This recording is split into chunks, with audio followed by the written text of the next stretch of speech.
के बंदे थे, इन्नहु अव्वाब, वो बहुत रुजू करने वाले थे। ये कुरान की आयतों का मैंने तर्जुमा किया। इन आयतों की रोशनी में उनका वाक़या मैं सरसरी सा तज़किरा करूँ, इससे पहले जिक्र हो चुका है। कहते हैं अय्यूब अलैहिस्सलाम के बारे में कुरान और हदीस में बहुत लंबी चौड़ी तफसील, वो किस मकाम पे भेजे गए, तबलीग क्या थी, उनकी कौम सामने का क्या अंजाम हुआ, ये तफसीलात नहीं है, लेकिन अम्बिया के ज़मीयान जिक्र है, लिहाजा तज़किरा है। आम तौर से उम्मत का यही मानना है कि ये अम्बिया कराम में शामिल है। और हज़रत अय्यूब अलैहिस्सलाम को अल्लाह तबारक व तआला ने माल व दौलत, दुनियावी असबाब की फरावानी से नवाजा था। बहुत दौलत और आलो आलात थे, लेकिन फिर अल्लाह ताला ने बतौर आजमाइश वो सारी चीज़ें इनसे छीन ली। इनको बीमारी हुई, घर के जो रिश्तेदार ख़ानदान के लोग थे उन्होंने भी छोड़ दिया, कौम के लोगों ने भी कहते हैं कि निकाल दिया।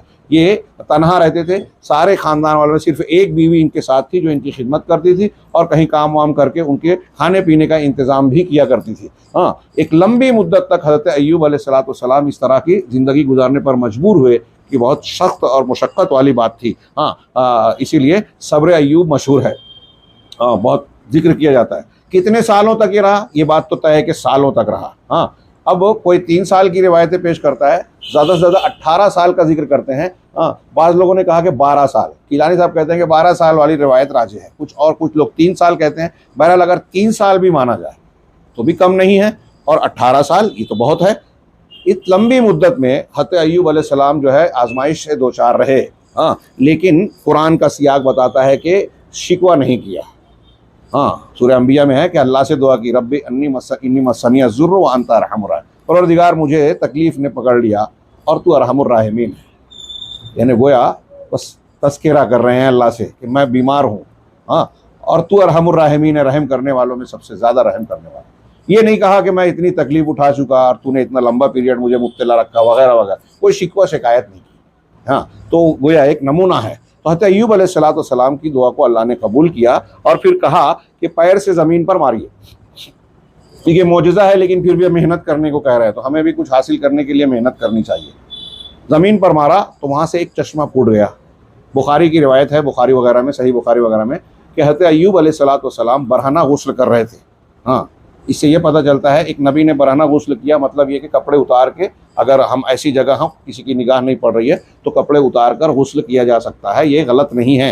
हाँ, और ये जवाज़ है। अगर नाजायज़ होता तो कोई नबी ऐसा नहीं करता।